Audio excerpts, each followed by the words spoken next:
Okay, welcome everyone. Thanks for coming today.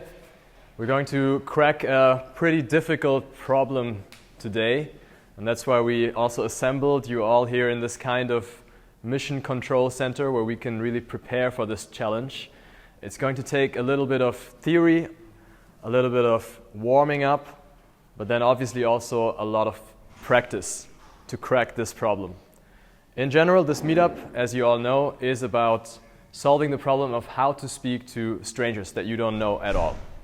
It's pretty easy to talk to people when you're in a meetup, when you're at work, when you're at a social event, or when you're at a party. But it's pretty hard in those kind of circumstances to find the right people because there's not a lot of people there, and also to escalate from something platonic, something work-related, to something personal. And so what you will find is that it's actually easier to go straight to a romantic, deeper connection with people that you don't know at all, that you just met in the streets, in a bar, in a club.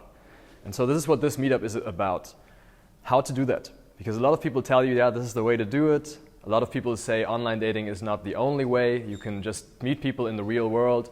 But very few people tell you how to actually do that. And a lot of people who say how to do it say it in the wrong way. They obviously often say it in a very toxic way that's not actually healthy. So this meetup was founded to offer an alternative, to offer a better way of learning how to interact with real-world strangers. Now today we're going to dive into a very special kind of specific problem, which is how to meet people on public transport. We usually do these kinds of events in the parks, sometimes we go out to bars, and that's places where socializing is kind of common. It's not exactly the norm to talk to strangers, but today we're going to go into one of the hardest places of all, public transport, with a lot of strangers standing around, everyone awkwardly listening in, watching each other. Now you might think that this is impossible, but actually let's first talk about why this is a really good spot, why this is actually one of the best spots if you master how to talk to people there. And the first reason is that in public transport everyone is bored. Everyone has a little bit of time.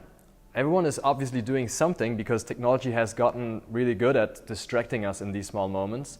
Basically, Instagram, Facebook, all those apps, they live off of the boredom that people have in those spaces. That's where most people use the apps. They use it in the evening when they come back from work. But that's not really important work. Obviously, that's not what they want to be doing. It's just they don't have anything else to do in that moment. So they're listening to some music, listening to a podcast, whatever, just looking at their phone, scrolling. And this is not a very valuable activity. So most people, when given the choice to either look at their Instagram feed or meet an interesting new person, will say, I'd rather meet an interesting person. And that's not the case in a cafe. That's not a case necessarily in a park. It's the case more in public transport, because there people really don't have anything else to do with their lives. The second reason why actually public transport is really not bad for interacting is that you have a time container. You have a limited time frame where the interaction naturally ends. And this is a huge problem when you speak to people in the streets or in a park. They're going to wonder, oh my God, how am I going to get rid of this person if it doesn't go well?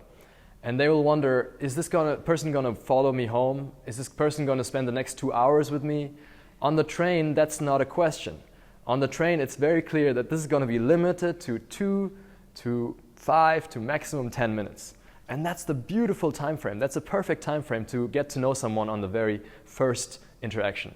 You also have this enclosed space, so you make sure that the other person actually has to interact with you for a little bit of time. It's even a little bit harder to say fuck off in that kind of environment. So fewer people will say fuck off. More people will give you the benefit of the doubt and say, okay, let's hear what this guy has to say. All right. And the third reason it's really good is that it's actually quite safe in a way where public spaces, at night especially, are not that safe. Clubs, bars, you have a lot of weird people there, a lot of drunkards, a lot of competition as well, loud music, noise. It's not that easy to communicate in those spaces. You have to work on your voice a lot to even hear yourself in a club. But in a public transport, there's no one else talking, so you can speak with a normal voice, and it's kind of calm. And if you manage to master this situation, you'll be able to attract people into your bubble.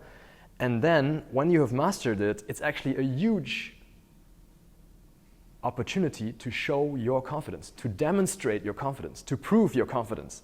Because if you can do that, if you can actually just give a shit about everyone else and just talk to someone and create this little romantic bubble between the two of you, that's proof of real confidence. No one will ever say, oh, you just learned some techniques, you're just a pickup artist. No, they won't say that. They would say, respect. That is crazy what you're doing. And so what we want to do here today is to give you guys a glimpse of how this would work, how you can get yourself to the point where you can confidently talk to someone you just met in a train or at a station. It's going to take a little bit of practice. It's not something that happens from one day to the other. It's something you probably want to put in some kind of continuous effort, and that's also one of the reasons we have this community. We want to practice together. We come together every Wednesday. We also have certain coaching programs where people can get more support if they need. I'll talk about that later. Okay, so the first question I want to ask for all of you here is, why do you think approaching someone in a public transport is hard? You can't run away for some reason. Everybody sees you and hears you, and everybody can put out their phone and film you, for example. So Yeah. because I work in a media company where looking at clips, I'm always afraid that tomorrow there's a clip gone viral on TikTok with cringe guy tries to approach the train. Wow, that actually happened? No, I don't have it. That's a good point. Very interesting. Love it, love it. Who else? I think it's more like you don't want to disturb anyone, but like you said, on the public transport, they might want to be disturbed. Yeah. So it's a good point. I haven't really thought about that Yeah, before. yeah. I think it's also difficult to break out of habits. So when you've never done something before, and if it's very different from anything you've done, then it's hard to do it. Say again, you mean it's difficult to break a habit because you've never done it in that setting before? Yeah. Makes sense, makes sense. So for people who are good at talking to people in normal settings, who've never done it in a train, it might be another step to break that habit. Very good. I think we have good reasons, and I think the main reason that comes through in all of your answers is everyone is watching, and there are lots of people, and it's just more complex because you cannot easily leave, you cannot easily just get rejected and feel okay because there are a lot of other people judging. And so this is the main difference between approaching someone one-on-one in a regular street environment or in a public transport. There are other people. And so you want to ask yourself now, why is that a problem? Why is it a problem that there are other people watching? Let's go a little bit deep in that and do this kind of practice of going 5 steps deep into the whys. We'll ask why 5 times. And that way you can get to the deeper reasons for your insecurities, and then we'll try to dismantle that. What is one why? Why is it not good to be judged? I think it's because we care a lot about other people's opinions. Say again, can you speak louder? We care a lot about other people's opinions. Very good. You care a lot about the other people's opinions. Why? Why do you care about those other people's opinions? Because we will be probably judged if we fail. Yeah. So why is that a bad thing, to be judged if we fail? Why do you think that is? Comparison. Mm-hmm. Comparison between amongst other people. Yeah. Why is it bad to be compared to other people and to lose in that comparison? Why do you think that is? We value our place in the social hierarchy. There's a social hierarchy and you're going to be placed in the bottom, right? That's really good. So we're getting to the bottom of this, and it's about social hierarchies in the end. Now the cool thing is that in our current modern time, social hierarchies are not as critical anymore as they used to be. You can be at the bottom of a U-Bahn train hierarchy. It's not a big deal, right? And it didn't always used to be like that. It was very, very rough in humanity. Even in the early ages of humanity, you would really die if you were at the bottom of the social hierarchy. You would get outcast, you would get into trouble, and we are adapted to that. Our whole system is adapted to that, and that's one of the main reasons we have anxiety about talking to people at all. Okay? Being here in this position, for example, for me to be in the center here, in front of all of you, and being the one who kind of sends out information, it's a dangerous position. And so it's scary, because what if I say something that you don't like? You're all going to attack me. You're going to kick me out of the group. You're the group now. You're doing the same thing everyone else is doing. I'm the only one who's doing something different. And that's a scary position to be in. But if you look through the reason why you have fear, you'll realize that it's an outdated evolutionary mechanism. It's an outdated evolutionary burden that we carry around with ourselves, that we think we shouldn't be at the bottom of the hierarchy. Shit.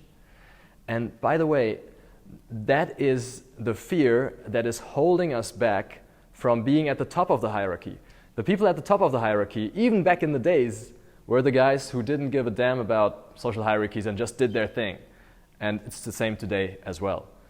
So you want to see how does this fear of being at the bottom of the hierarchy affect you? Maybe you even do some writing around it. And then you play out different scenarios. You say, what's going to happen if I get rejected in front of all these people? You'll realize that it's not that bad. But this is something you cannot do here in this room. You cannot do it in theory. You will have to go out and experience it. Your body needs to feel how it's like. And it will feel uncomfortable because there is this evolutionary mechanism, but it won't destroy you and it won't harm you in any way whatsoever. Being at the bottom of the hierarchy for a few moments in modern times is a great experience. It's a lovely experience. You feel free. You feel free because no one's gonna criticize you, no one can give you any kind of social norms shit. You're at the bottom anyways. You have nothing to lose. I just want to make a point here. What I just realized what we usually don't see. If that happens, that we do approach in front of many, many people, you see the situation is always that other people who are gonna watch us, they are afraid of doing such a step. So for them, it makes click and you are suddenly on top of the hierarchy because they can't do that no matter how good or bad they look like. I just wanted to point this out there because I have seen that. I have seen a guy who just approached a bunch of many people, and there were girls and guys in this group. And he just said one compliment to one particular girl, and I saw the guys standing there and they couldn't believe what was happening there. So just wanted to point this out. So it's all in your mind, and eventually venturing out and putting yourself into danger and everyone is watching, even if you get a rejection, that you're gonna show everyone what you're made of. Great point. And there is going to be a feeling of jealousy in the crowd. As Igor said, most people, especially singles, will look at you and say, wow, he just did that. And maybe it didn't work, but everyone knows that if you do this 10 or 15 or 20 times, you're gonna get a date out of a U-Bahn situation. And so they're all thinking about, wow, how often does he do that or she do that? And how often does it work? And they can never imagine doing it themselves. You are here in this room because you can imagine doing this yourself. And of course it gets better as you practice it. And so what Igor was saying, that you can do it masterfully and then everyone will be completely in awe, that's going to take a little bit of time. It's not going to happen from one day to another. Okay, but you can do it in a way where it's already quite impressive, and even just staying calm with your voice in that situation is a huge display of confidence. As I said in the beginning, it's an amazing opportunity for you to prove that you are really, truly confident. Just by doing it, you show the world that you have less fears than everyone else. Cool. Lastly, there's one thing that I want to say about a mindset that really works for me in those kinds of situations. When I approach someone that's already in a big crowd or in a group, those difficult situations, a mindset that really works for me is to assume friendliness, almost to assume friendship. So there's a story where I was out with a client and we were seeing people sitting in a cafe, and he was really attracted to one of the people sitting there, and he was like, oh my God, I want to talk to her. And I said, yeah, just do it. And he said, no, I can't. They're all in the cafe, and the waiter is there, the bartender is there are other people, they're gonna watch me, right? And so I said, well, maybe they are, maybe they're not. It doesn't really matter, right? The things that I just told you guys, it doesn't matter to be rejected publicly. Though you will never see these people again, don't worry. But he was like, no, I can't do it, I can't do it. So I said, okay, I'm gonna do it, I'm gonna show you how I would do it. So I went in, and I immediately turned around to the seat where this lady was sitting, and I simply started talking. And it went okay, it was a normal interaction. And when I came back out, he said to me, he observed it from the outside. And here's what happened. I came in and I started talking to her, and everyone else in the cafe for a split second looked up. They actually did look at me. Even the waiter, even the person walking there, everyone was looking at me, but only for a split second, because then what they assumed was that we are already friends. Because I said hello in a positive way, fluently, without making it weird. And so everyone looked back down immediately, thinking, okay, they know each other. That's a real hack that you can use in those kinds of situations. And it's not going to be as easy in a train, obviously, because maybe people can hear what you're saying, but the same principle does apply when you go in assuming friendliness, assuming that we're all friends. Yo, what's up? Yeah. People are going to look for a moment, but then they'll say, okay, somehow he knows her, or maybe they were at the same event. They're going to assume something like this because they don't have time to think about what's really going on. They don't have time to judge you. They really don't want to do that. And so they're going to look for a way to explain what just happened, which works in their limited worldview. Okay? So assume friendship. That's a powerful mindset. It goes on. It goes even further when you are in more social settings or even in a nightclub. You can assume attraction as well. You can just assume that the people that you like also like you. And you know, if it's not true, you'll find out very quickly. They will just not confirm that assumption, and then you know it's not true. But you lose nothing by assuming that. And rather, by assuming that, you increase the likelihood that the response is going to be positive. Okay? So pay attention to your mindsets. When you assume that the other person is going to be unfriendly, it's much more likely that they will actually be unfriendly. Okay, let's do a couple of exercises, and before we do that, I'll just give you a couple of more guidelines. Of course, the public transport is a setting where this is not so common, so you want to come on very softly. You don't want to be too forward, and so a good way is to just say hi. It doesn't really matter what you say after that. You just say hi, and then see whatever comes out. And that's the approach that we generally use here in this community. We say hi, and then we say whatever we think.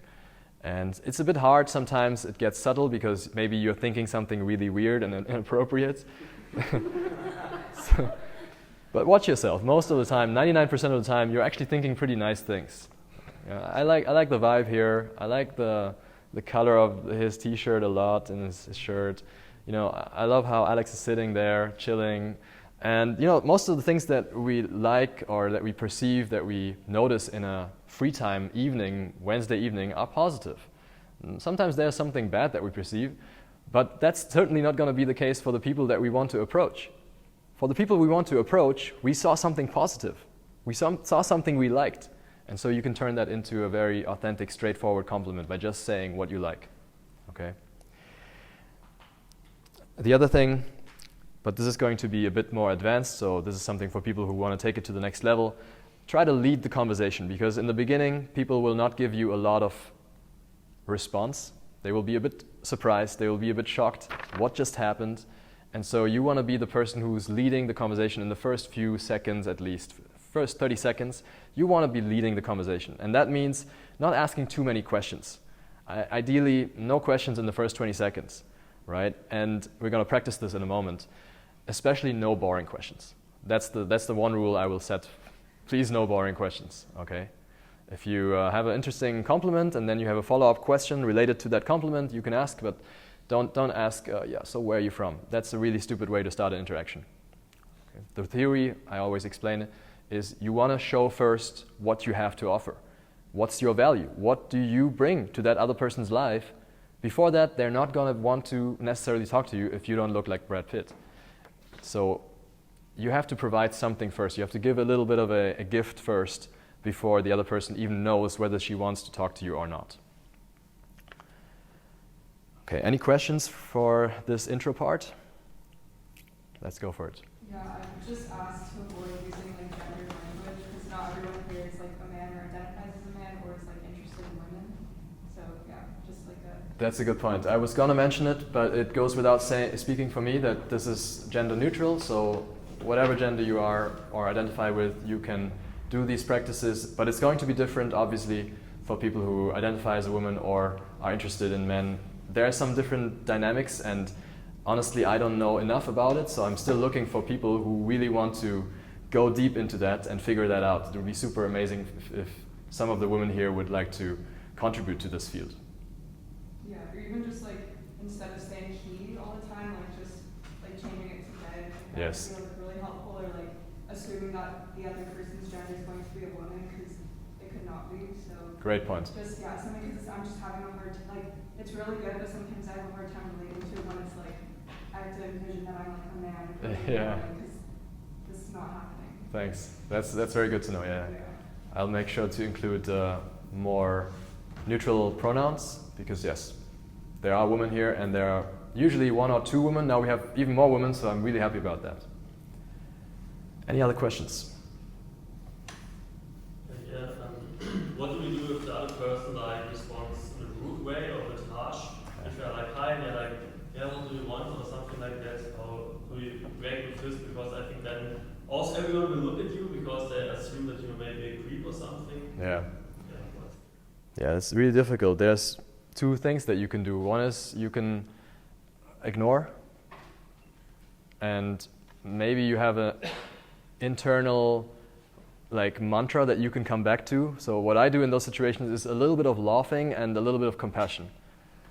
I laugh it off a little bit because I'm like shocked sometimes in a funny way how unfriendly some people are. And at the same time, I bring up some compassion, saying, okay, this person probably has a really bad day or even a bad life. If they're not able to respond to a friendly, hey, what's up, how you doing? They probably had a hard time today. And that's possible. You don't know these people at all, so you want to have compassion. The other thing that you can do is, of course, to analyze your own behavior and see what you could have done differently. What was the thing that maybe tripped them off? And this is hard work. This will not happen today. You need some kind of system to analyze yourself. Maybe you like even ask someone to watch you while you do it, and maybe you get a coach or something. This is something that takes a lot of work to analyze how you can improve your vibe. In the end, it's usually about the vibe, right? And so how you feel in that moment affects a lot of how the other person feels. And so if you find out that you're always getting negative responses, you usually have some inner work to do. You really want to work on your inner emotional state. Because if you're in a good state and you say hi, most people will respond with at least, hey, what's up? You know. Do you have a goal in this conversation, and also how do we get out of it? Good question. So about the goal, I'm not entirely sure what is the best way to go about it. But for me, what worked was to have the goal of talking to a certain number of people. So that was the goal that I always set for myself. When I was actively dating, I'm not dating anymore, I'm in a relationship now, but when I was out, 2020, I would talk to like 20 people every week, and that was my goal. My goal was to talk to 20 people every week. It was not to get a number, it was not to get a date, it was not to get a relationship. I just wanted to make sure I do the work that I can do. And that's basically putting yourself out there and just initiating. You know, for me, that was the only way. I mean, nothing else worked. I never had natural flirts like in an office environment or in the friend circle. Online dating didn't work at all for me. So I knew I had to talk to a lot of people before I find the few that match with me. And also I knew that I had to do it in the real world because the other instruments that exist didn't work for me. My attractivity did not come across on pictures. Maybe I could have taken better pictures. Maybe I could have spent some thousands of euros on getting the right pictures, but that was not my style. That was something I couldn't identify with and couldn't even reconcile with my character and values. So I never did that. I said, I'm going to get good at doing this in the real world. This is a little bit of the backstory here. And the other question was, how do you get out of it? The good thing is there's always the next stop. So I have to get off here. That's a good one for me. Can someone let this person in? So I would say if it's so bad that you have to get out right away, you just say, oh, okay, I have to get off at the next stop, and you just move to the exit and start looking at your phone. Very easy. There's a corollary or a reverse of this, which is I found it very motivating to approach in a train because the person might leave at any stop. So I sometimes made up this kind of extended 3-second rule for trains, which is if she doesn't or if they don't leave in the next 3 stops, I have to talk to them. And then I felt like, okay, now I really have to because I made this deal with myself and now I'm going to do it no matter what. You can also modify that and say, if that person doesn't leave at the next stop, I'm going to go and talk to them. That's like a way to kind of include the universe. You know, some people believe in that. It's poetic, I guess. Okay, let's move on to the practice part then, if there are no other questions. The first practice round is going to be about walking around in the space and simply greeting the other people. And in the first round, we're going to greet each other only with our eyes, okay? We're just going to make eye contact the way that it will happen outside as well sometimes. Just make eye contact, you maybe nod a little bit. In the second round, you're going to say hello. And in the very first round, the other person that you say hello to, they're going to be pretty friendly. So they're going to say hello back and they're going to be nice to you. They're going to talk for maybe a minute or two and then you move on to the next. In the second round, after that, you're going to get rejected. So when you say hello to someone, they're always going to reject you. And some are going to be rude, like Nikolai observed. Some are going to be really rude and say, nah, go away, I don't want to talk to you. So you want to play that role as well and see what it's like to reject someone. And then in the third round, we're going to do the most realistic simulation, which is they're going to be kind of open, but not exactly friendly. And so when you talk to someone, you say, hi. He's just going to watch like he does right now. So yeah, what's up? Okay, and then I have to basically continue the conversation, offer my value, make sure that I show what I'm up to and what I have to offer. So I would be like, what's up, man? I love the colors. It's almost matching. And I also usually wanted to have shoes like this. They were like really in 20 years ago when I was in high school, and they're still in. It's a timeless piece. And yeah, my name is Achil. I'm a confidence coach. I help people get better at speaking and basically meeting people. You look like you're from a different culture. I have a lot of people who are coming from different cultures and they need help with adjusting to the German style of socializing. How do you like it so far in Germany? Okay, so this would be my introduction. And you see, I'm speaking for like 30 seconds without even asking questions. After that, I can ask a question, but I first want to make sure they get to know me a little bit. And so that's going to be the challenge for that third round. Okay, so round 0, only watch each other's eyes. Round 1, say hi, friendly conversation. Round 2, rejections. Everyone's going to reject everyone. Round 3, you have to make an effort. As the person who initiates, you have to make an effort. And then after that, we'll do one more exercise and then we're ready to get going. Walk around, please. Use the whole space and only make eye contact.